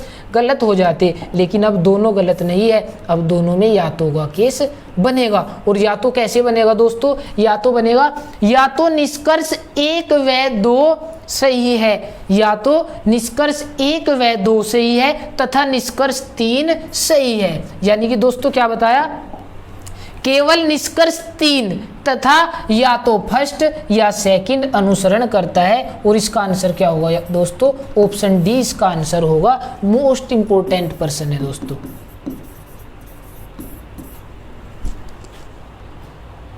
चलिए चलते हैं अगले प्रश्न की ओर। देखिए अगला प्रश्न क्या दिया, अगला प्रश्न है दोस्तों,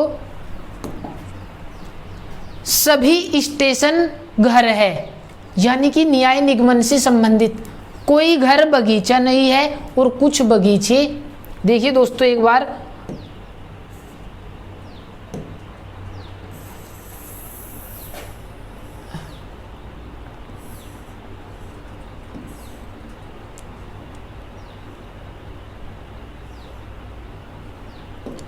कि सभी स्टेशन घर है। तो दोस्तों इससे पहले हमें पता होना चाहिए कि न्याय निगमन में हमारे पास 4 टाइप के प्रश्न बनते हैं। कौन से 4 है, वो 4 है ए ई आई ओ, और इसमें भी क्या बोलेंगे, ए का मतलब सभी, और सभी का क्या होगा, सभी का कोड होगा 150 दोस्तों, सभी की वैल्यू होगी 150। ई का मतलब कोई नहीं, ई का मतलब कोई नहीं, और इसकी वैल्यू होगी दोस्तों 100। बात करें ई का मतलब होगा दोस्तों कुछ, और कुछ की वैल्यू होगी दोस्तों 50। बात करें ओ की, तो ओ का मतलब होगा दोस्तों कुछ नहीं, और कुछ नहीं की वैल्यू होगी 50, 100। और इसके अनुसार करेंगे दोस्तों अपने प्रश्न को। और देखिए क्या है, सभी स्टेशन घर है। अभी बताया सभी का मतलब 150, यदि बोले सभी ए बी है, यानी कि ए की वैल्यू 100 और बी की 50, तो दोस्तों इसकी वैल्यू कितनी हो जाएगी 150। कोई घर बगीचा नहीं है, कोई नहीं की वैल्यू कितनी बताई दोस्तों 100। उसके बाद कुछ बगीचे नदियां हैं। क्या बताया दोस्तों, कुछ बगीचे नदियां हैं।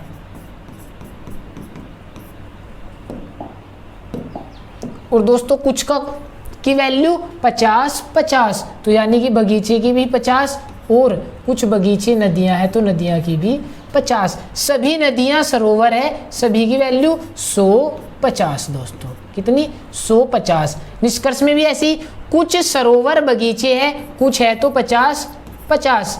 कुछ सरोवर स्टेशन है, कुछ है तो 50-50। कुछ सरोवर घर है और कुछ की वैल्यू दोस्तों 50-50। कोई सरोवर स्टेशन नहीं है, कोई नहीं की वैल्यू दोस्तों अभी बताइए कितनी होगी 100। और इसके साथ साथ दोस्तों एक चीज बताते हैं आपको, ये वैल्यू कैसे, इसके साथ साथ हम मानते हैं जो कथन है, कथन की वैल्यू वो हमारी आमदनी है दोस्तों, क्या आमदनी। और जो निष्कर्ष है दोस्तों उसको मानते हैं खर्चा।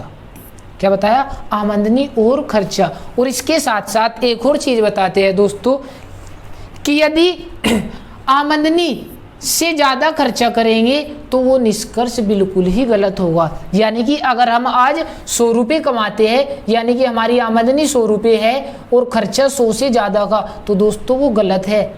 क्या बताया, यदि आमदनी से ज़्यादा खर्चा है तो वो गलत है। तो इसलिए देखिए प्रश्न की ओर चलते हैं और प्रश्न में क्या दिया, सभी स्टेशन घर है। और स्टेशन घर, अगर स्टेशन और घर के बीच संबंध बनाए दोस्तों तो यदि कथन पॉजिटिव है तो संबंध भी पॉजिटिव ही बनेंगे। लेकिन अगर बात करें अगर कथन ही निगेटिव है, जैसे कोई घर बगीचा नहीं है, तो दोस्तों घर और बगीचे के बीच निष्कर्ष भी निगेटिव ही बनेंगे। इसके साथ साथ एक चीज बताते हैं कि यदि हमारे पास 3 कथन है जिनमें से पहले 2 पॉजिटिव और तीसरा निगेटिव, तो दोस्तों पहले कथन से निकलने वाले सारे निष्कर्ष पॉजिटिव होंगे और दूसरे वाले से निकलने वाले सारे पॉजिटिव, लेकिन नेगेटिव से निकलने वाले सारे निगेटिव होंगे। लेकिन दोस्तों अगर बात करें पहले दूसरे दोनों के योग से भी पॉजिटिव और दूसरे तीसरे दोनों के योग से निगेटिव और पहले तीसरे दोनों के योग से भी दोस्तों निगेटिव ही संबंध बनेगा। देखिए दूसरे, अगर पहला पॉजिटिव दूसरा निगेटिव और तीसरा कथन पॉजिटिव है तो दोस्तों इन दोनों के योग से निगेटिव, इन दोनों के योग से भी निगेटिव और दोस्तों पहले व तीसरे के योग से भी निगेटिव ही निकलेगा। इसका मतलब क्या है, अगर दोस्तों कथन में एक भी, अगर टोटल कथन की बात करें 3 हो या 4 और उनमें एक भी निगेटिव है तो दोस्तों पहले और अंतिम कथन के बीच हमेशा हमेशा निष्कर्ष निगेटिव ही बनेगा। अगर सारे के सारे पॉजिटिव है तो दोस्तों फिर निष्कर्ष भी पॉजिटिव बनेगा। तो देखिए दोस्तों प्रश्न में क्या दिया,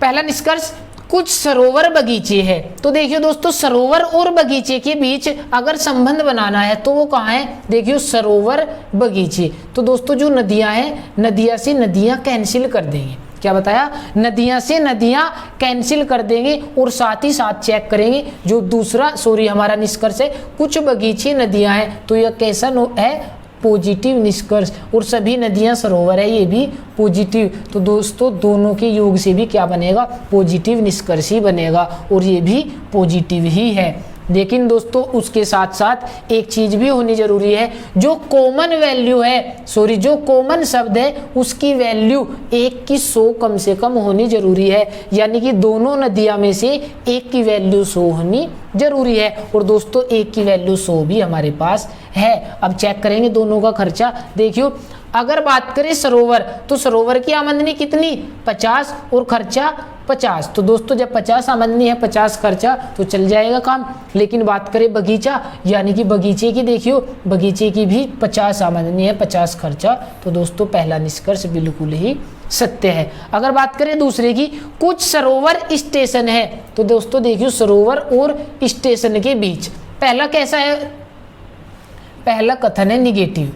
और अगर बात करें सरोवर, चौथा पॉजिटिव। और अभी बताया था अगर कोई भी निगेटिव है तो पहले और अंतिम के बीच निगेटिव ही बनेगा। और दोस्तों यह है पॉजिटिव, तो इसलिए दूसरा भी गलत होगा। बात करें तीसरे की, कुछ सरोवर घर है, तो दोस्तों देखियो सरोवर और घर के बीच भी निगेटिव। देखियो ये निगेटिव और ये पॉजिटिव, और अभी बताया था निगेटिव और पॉजिटिव के योग से निगेटिव बनेगा जबकि ये पॉजिटिव है। चलते हैं तीसरे की ओर और देखिए तीसरे में क्या दिया,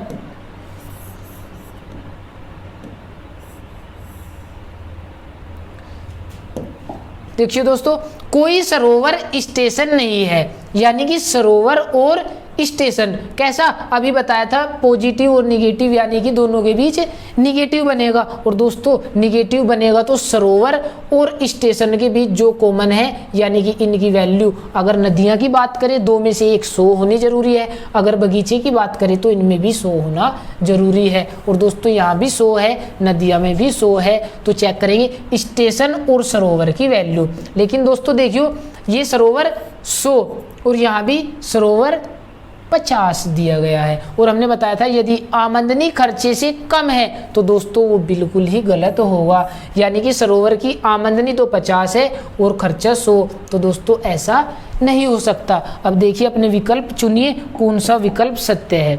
लेकिन दोस्तों उसके साथ साथ एक चीज बताते हैं इसी में, यदि कहीं भी 2 एलिमेंट समान है, कैसे, जैसे सरोवर स्टेशन सरोवर, घर सरोवर बगीचा और सरोवर स्टेशन, तो दोस्तों देखियो कौन सा समान है, सरोवर स्टेशन समान है। और दोस्तों पिछले में भी बताया था यदि 2 एलिमेंट समान है, क्या बताया, 2 एलिमेंट समान है और दोनों गलत है, तो दोस्तों पिछले वो था क्वालिटी इनक्वालिटी, वहाँ दोनों समान होने जरूरी थे, दोनों गलत भी होने जरूरी थे, और यहाँ भी दोनों समान भी होने जरूरी है। और देखिए दोस्तों सरोवर स्टेशन और दोनों गलत भी है। लेकिन यहाँ रूल क्या होगा, अगर बात करें अपनी स्टेटमेंट, और स्टेटमेंट कौन सी, AEI, तो दोस्तों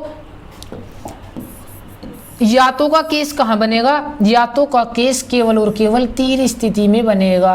और वे 3 स्थिति कौन सी होगी, गलत वाले या तो AO हो या EI हो या IO हो। इसका मतलब समझ रहे दोस्तों, A का मतलब सभी, O का मतलब कुछ नहीं, E का मतलब कोई नहीं और I का मतलब कुछ। तो देखियो दोस्तों यहाँ क्या था, कुछ सरोवर स्टेशन है, कुछ पे क्या है I, तो यानी कि एक तो I है। दूसरी बात, कोई सरोवर स्टेशन नहीं है, कोई नहीं का क्या होगा दोस्तों E। और देखियो दोस्तों E और I दोनों गलत है, दोनों के एलिमेंट भी समान है। तो दोस्तों इसका आंसर क्या होगा, निष्कर्ष 1 अनुसरण करता है तथा या तो निष्कर्ष 2 या निष्कर्ष 4 अनुसरण करते हैं। देखियो ऐसा कोई है दोस्तों, निष्कर्ष 1 ऐसा कोई नहीं है, तो इसका आंसर होगा दोस्तों नन।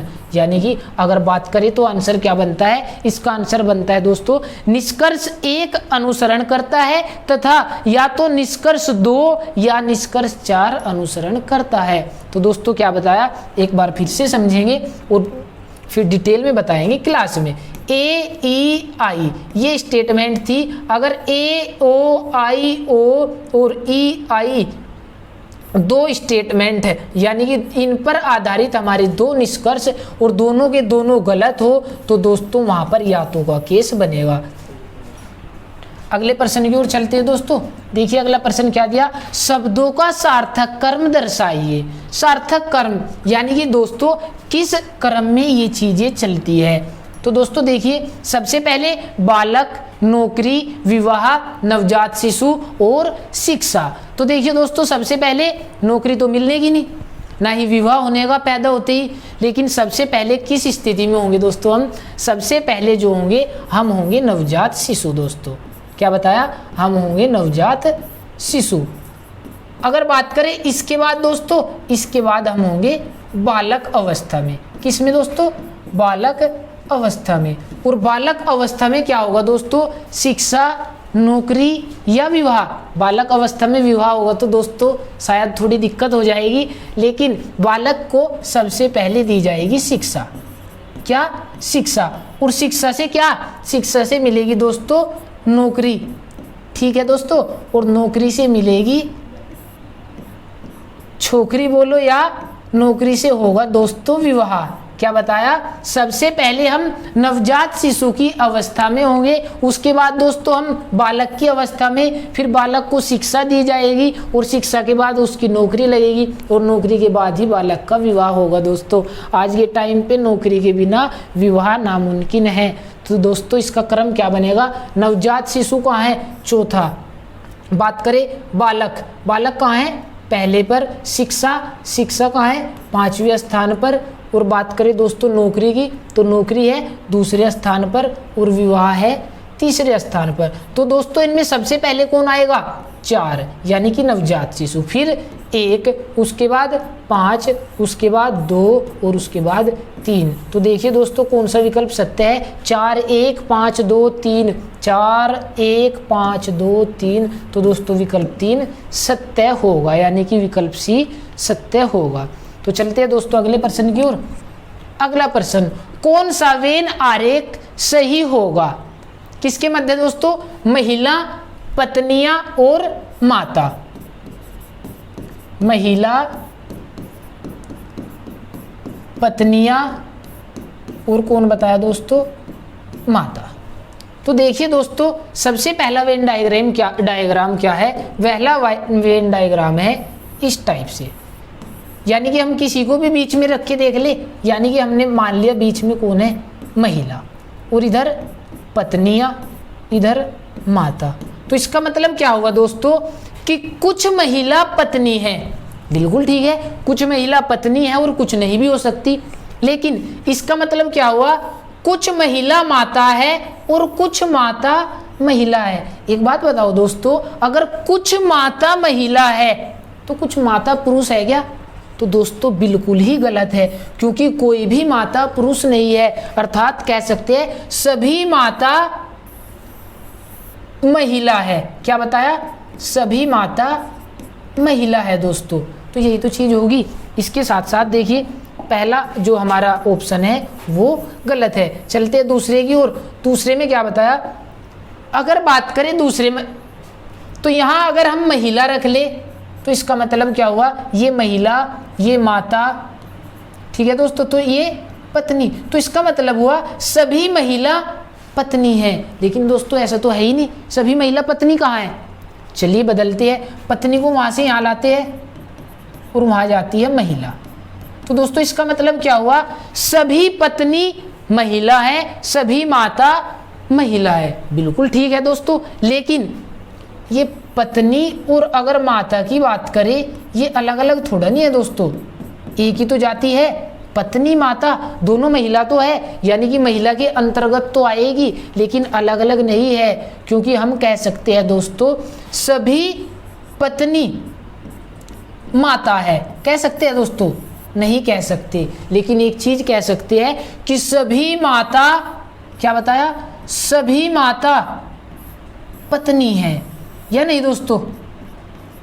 कोई ऐसी माता है जो पत्नी न हो? दोस्तों ऐसा हमारे समाज में अनैतिक माना गया है, अवैध नहीं है। अभी अभी हाल फिलहाल में करंट का क्वेश्चन आया भी था, हाल ही में किस हाई कोर्ट ने लिव इन रिलेशनशिप के बारे में बताया, यानी कि लिव इन रिलेशनशिप को अवैध घोषित नहीं किया, वैध माना गया लिव इन रिलेशनशिप। दोस्तों लिव इन रिलेशनशिप क्या था दोस्तों? यानी कि बिना शादी के पुरुष और महिला का एक साथ रहना, ठीक है दोस्तों, तो वो अवैध नहीं है, वैध है। तो दोस्तों अगर प्रश्न की बात करें तो प्रश्न में क्या था उसकी ओर चलते हैं। हमारा विकल्प बी भी गलत हो जाता है। लेकिन अगर बात करें नेक्स्ट, क्या बताया? सभी माता जो है पत्नियां हैं, सभी माता पत्नियां हैं। और उसके साथ साथ दोस्तों बताया कि जो सभी पत्नियां हैं, सभी पत्नियां महिला है दोस्तों, या नहीं? तो दोस्तों इसका जो राइट वेन डायग्राम होगा वो होगा विकल्प सी, कि सभी माता पत्नियां हैं और सभी पत्नी महिला है। और दोस्तों सभी माता भी तो महिला है, तो यही बनता है इसका राइट वेन डायग्राम। तो चलते हैं दोस्तों अगले प्रश्न की ओर। शब्द माइनॉरिटी में कितने ऐसे अक्षर युग्म हैं जिनके बीच उतने ही अक्षर है जितने की अंग्रेजी वर्णमाला में? दोस्तों अंग्रेजी वर्णमाला कराई भी थी और उसी पर आधारित बिल्कुल आसान प्रश्न ही दिया गया है, माइनॉरिटी। तो सबसे पहले बताया था coding, M13, I9 14, O15, R18, I9 20 और 25 दोस्तों। तो दोस्तों हमने बताया कितने ऐसे युग्म हैं जिनके बीच उतने ही अक्षर है जितने की अंग्रेजी वर्णमाला में होती है। चेक करेंगे 13 के बाद 14, 15, 16, 17, 18, 19, 20। तो 9 से चलेंगे दोस्तों, 13 पे कोई युग्म नहीं बना, 9, 10, 11, 12, 13, 14, 15, इसके बाद 14, 14, 15, तो दोस्तों एक तो बना 14, 15 अर्थात NO। आगे चलेंगे ऐसे ही 14, 15, 16, 17, 18, 19, 15 से चलेंगे 15, 16, 17, 18, 19, 18 से 18, 19, 20, तो दोस्तों 18, 20 यानी कि एक बना RT। आगे भी चलेंगे 18, 19, 20, 21, 9 के बाद 10, 11, 20 के बाद 21 और इसके बाद 25। तो दोस्तों बताया था एक बार बाएं से दाएं तो दोबारा दाएं से बाएं भी चेक करेंगे, यानी कि 25, 26 और 26 के बाद नहीं जाएंगे दोस्तों, क्योंकि केवल और केवल अंग्रेजी वर्णमाला में 26 ही अक्षर है। तो चेक करेंगे अब 20 से, 20 के बाद 21, 22, 23, 24, 25, 26, तो कोई पेयर नहीं है दोस्तों। 9 के बाद 10, 11, 12, 13, 14, कोई पेयर नहीं है दोस्तों। 18 के बाद 19, 20, 21, 22, 15 के बाद 16, 17, 18, 14 के बाद 15, 16, 9 के बाद 10 और 13, तो कितने पेयर बने दोस्तों? केवल और केवल ऐसे 2 ही युग्म है जिनके मध्य उतने ही अक्षर है जितने की अंग्रेजी वर्णमाला में। तो चलिए दोस्तों अगले प्रश्न की ओर। अगला प्रश्न, यदि किसी कूट भाषा में डू को लिखा गया 27, डिड को लिखा गया कितना है दोस्तों? 29, तो बताइए डिड नहीं है, ये है डन को क्या लिखा जाएगा?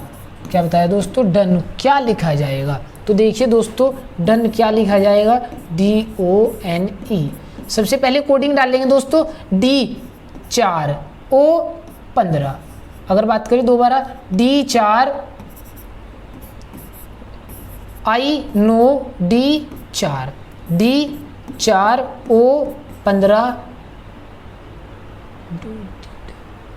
डन। तो N14 और E की बात करें तो दोस्तों 5। तो देखिए दोस्तों DO को बताया कि 27 लिख दिया। अगर 4 और 15 की बात करें तो इनका तो योग कितना होता है? 19 ही होता है, लेकिन उसने कितना लिखा? 19 नहीं 27। कितना अधिक किया दोस्तों? 8। इसको देखिए 4, 4, 8, 9, 17, लेकिन उसने 17 के बजाय कितना लिख दिया दोस्तों? 29। कितना अधिक किया? 12। अगर बात करें अगले प्रश्न की तो 15, 4, 19, 19 और 14 33 और 5 38, तो दोस्तों यहाँ कितना आना था? 38, लेकिन दोस्तों वहाँ 8 की वृद्धि की, यहाँ 12 की वृद्धि की, तो यहाँ कितने की होगी? अब दोस्तों ये तो मत बोलियो कि यहाँ 8 यहाँ 12 तो यहाँ 16। ये सीरीज नहीं है दोस्तों, ये है सीरीज में। अगर हम ये करेंगे तो गलत है, बिल्कुल कोई लॉजिक नहीं होगा यहाँ पर। तो देखते हैं क्या हो सकता है। पहले वाले में कितनी वृद्धि हुई दोस्तों? पहले वाले में हुई 8 की, तो 8 की वृद्धि कह सकते हैं दोस्तों यदि 2 अक्षर कितने हैं यहाँ? D और O, यानी कि 2 अक्षर की गुणा कर दी 4 में, तो कितनी वृद्धि होगी दोस्तों? 8 की। अगर बात करें अगले में 17 के बजाय कितना लिखा? 29, तो दोस्तों 4 में गुणा कर दी कितने अक्षर? D 1 2 3, तो कितने की वृद्धि? 12 की। तो इसी प्रकार दोस्तों यहाँ भी 4 में 4 की गुणा कर देंगे तो कितनी वृद्धि हो जाएगी? 16 की। अब ये तो बोलियो ना दोस्तों कि आपने 16 की वृद्धि कर दी, लेकिन उसका लॉजिक है दोस्तों, और 16 की वृद्धि करने के बाद इसका आंसर कितना होगा? इसका आंसर होगा 54। हो सकता है यहाँ 5 अक्षर होते, अगर 5 होते और उनका भी योग 38 होता तो 4 गुना 5, यानी कि जितने भी अक्षर है 4 4 बढ़ा दिया दोस्तों। अगर 2 है तो 4 4 8 बढ़ा दिया, 3 है तो 4 4 4 12 बढ़ा दिया, और अगर 4 अक्षर है दोस्तों तो 4 4 4 4 यानी कि 16 की वृद्धि कर दी। तो चलिए अगले प्रश्न की ओर चलते हैं। अगला प्रश्न क्या दिया? 4:30 बजे घड़ी में घंटे व मिनट की सुई के बीच कितने डिग्री का कोण होगा? देखिए दोस्तों 4:30 बजे की अगर बात करें तो स्थिति क्या होगी? ये आपके सामने घड़ी है,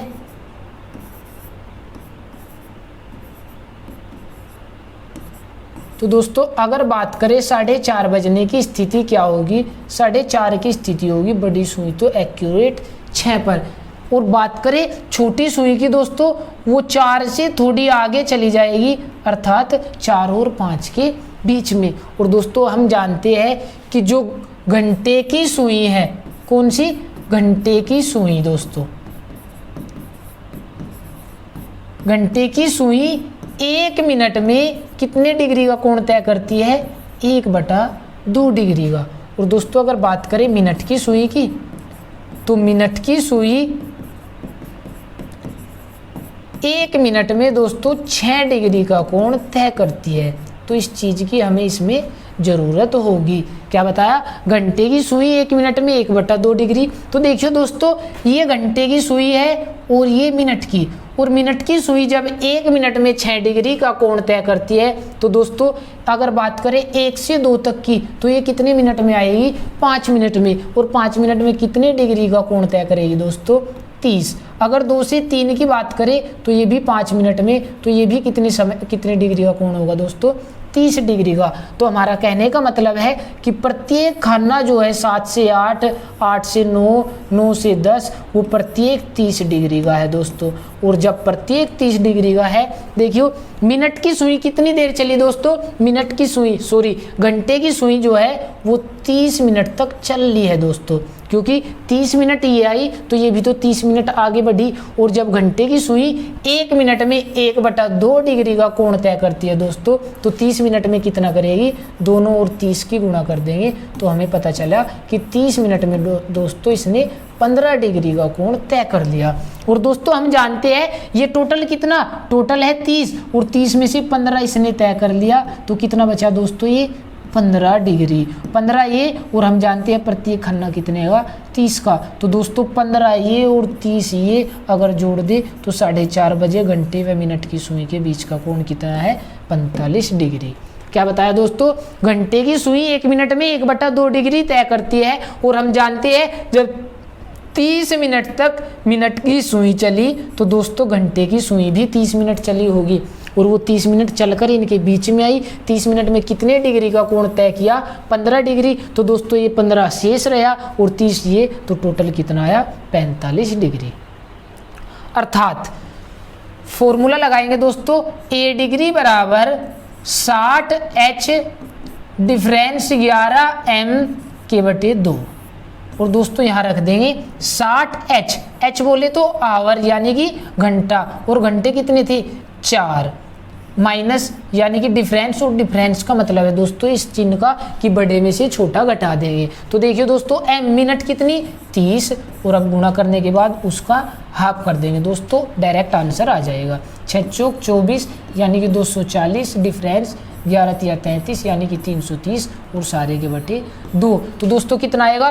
330 में से 240 गया 90, और 90 के बटे 2 करेंगे तो कितना आएगा दोस्तों? 45। क्या बताया? 90 के बटे 2 कितना आ जाएगा?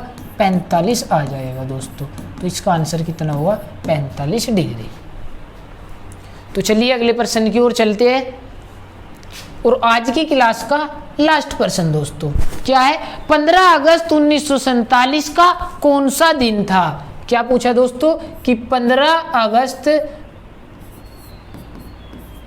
1947 का कौन सा दिन था? तो दोस्तों इसके लिए हमें सबसे पहले माह के कोड का पता होना चाहिए। और माह के कोड क्या होते हैं दोस्तों? माह के कोड ये याद करेंगे, 033 614 625 035, अर्थात 033 035 614 625। इसी के साथ साथ दोस्तों शताब्दी के भी कोड याद चाहिए हमें, तभी हम जाके प्रश्न कर पाएंगे। शताब्दी के कोड है 6420 6420। तो दोस्तों ये है जनवरी का कोड। क्या बताया?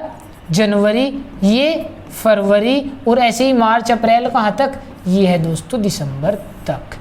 तो दोस्तों अब चलते हैं प्रश्न की ओर। तो प्रश्न क्या है कि 15 अगस्त, तो यानी कि 15 जो का तो प्लस अगस्त। अगस्त का कोड दोस्तों जनवरी, फरवरी, मार्च, अप्रैल, मई, जून, जुलाई, अगस्त। तो अगस्त का कोड होगा दोस्तों 2। उसके बाद दोस्तों 1947, ये है हमारे विषम दिन।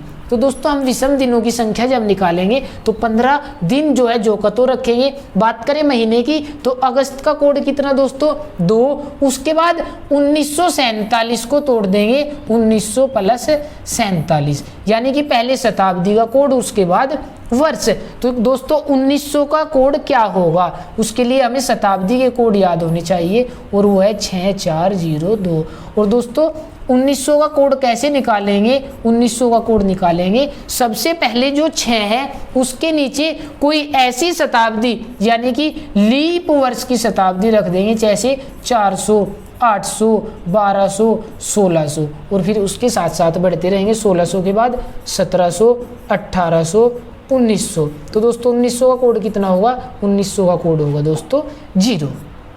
क्या बताया दोस्तों, 1900 का कोड होगा 0।